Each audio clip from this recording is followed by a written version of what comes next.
म्हणले की तुम्हाला यायचं नसेल तर तुम्ही येऊ नका, पण कृपया प्रतिनिधी पाठवू नका. महायुती ते बनवायला आणि फडणवीसांनी त्याच कार्यक्रमात 72 तासाचं मुख्यमंत्री झाले असल्याची देखील कबुली दिली आहे. असं आहे की त्या कार्यक्रमाची बद्दल काय एकनाथ शिंदे का गेले नाही किंवा एकनाथ शिंदेजींना काही महत्वाचा विषय त्यांच्याकडे शेवटी इतकी मोठी संघटना आहे.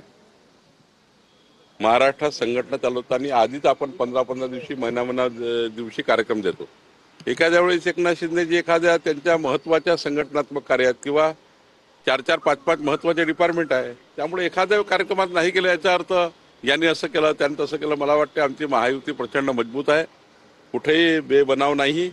आणि आमची महायुती आम्ही तिघही म्हणजे देवेंद्रजी, एकनाथजी आणि अजितदादा हे एकत्र भावासारखे काम करतात आहे. मी तर त्याचं साक्षी आहे. त्यामुळे मला वाटतं की हे तयार केलेलं चित्र आहे. हे चित्र तयार करून महाराष्ट्रामध्ये काहीतरी एक विचित्र वातावरण निर्माण करण्याचा प्रयत्न करतात. महसूलच्या बाबतीत निधी जो आहे तो वळवण्यात आलाय. त्यांनी नाराजी व्यक्त केली आहे की ही योजना बंद करा, संजय शिरसाट म्हणतात. आणि मंत्रीच म्हणाले खातं बंद करून टाका, पैसे द्यायचे नाही. मंत्री महोदय काय बोलले मला माहिती घ्यावं लागेल, पण लाडक्या बहिणीच्या जो एक योजना आहे त्यामध्ये शेड्यूल ट्राईबच्या लाडक्या बहिणी आहे, आदिवासी भागातल्या लाडक्या बहिणी त्यांची योजना आहे. सामाजिक न्यायामधल्याही विविध खात्यामध्ये जसं सामाजिक न्यायाचे जेवढे जाती समाजी आहे, जाती आहेत त्यांच्यामध्ये लाडक्या बहिणी आहे.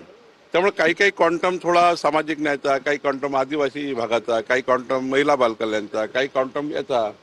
शेवटी एखादी योजना जेव्हा राज्य म्हणून आपण चालू करतो तेव्हा ती योजना राज्याने चालवायची असते. राज्य हे काही कोणी सामाजिक न्याय, महसूल असं वेगळं जरी आम्ही काम करत असलो तरी जेव्हा सामूहिक निर्णय होतात ते सामूहिक निर्णय सर्वच खात्यांना बंधनकारक असतात. त्यामुळे सर्वच समाजाच्या, सर्वच धर्माच्या त्या ठिकाणी लाडक्या बहिणी आहेत.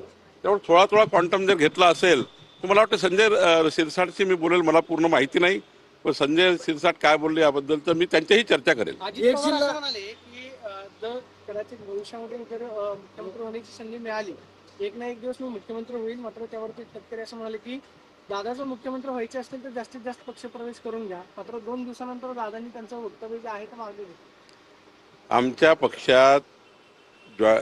पक्षात सामूहिक निर्णय होतात आणि मी आधीच सांगितलं की विकसित महाराष्ट्राकरता देवेंद्र फडणवीसजी राज्याचे जनप्रिय, लोकप्रिय, दूरदृष्टी असलेला कार्यकर्ता, संवेदनशील कार्यकर्ता, अष्टपैलू कर्तृत्वाचा धनी नेता महाराष्ट्रामध्ये मुख्यमंत्री आहे. आता राहिला अजितदादांना मुख्यमंत्री व्हायचा आहे, एकनाथ शिंदेना व्हायचा आहे, तर त्यांनी आपापले पक्ष वाढवण्याची त्यांची मुभा आहे, त्यांना त्यांचे मॅन्डेट जिंकण्याची मुभा आहे. प्रत्येकाने आपला पक्ष वाढवायचा. आम्ही सरकार म्हणून तिघही एकत्र आहोत, पण पक्ष संघटनेमध्ये अजितदादांनी आपले पक्ष वाढवायचा आहे, आम्ही आपला पक्ष वाढवायचा आहे.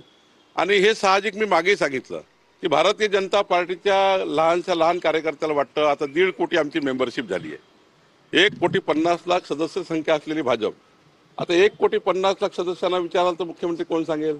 तर देवेंद्र फडणवीसजींना करा असं म्हणेल. माझ्या मनात त्याच भावना असतील. मग अजितदादा आणि सुनील तटकरेच्या पक्षामध्ये त्यांचे सदस्य काय म्हणतील? अजितदादा करा असे म्हणतील. आणि एकनाथ शिंदेचे कार्यकर्ते एकनाथ शिंदेजी म्हणतील.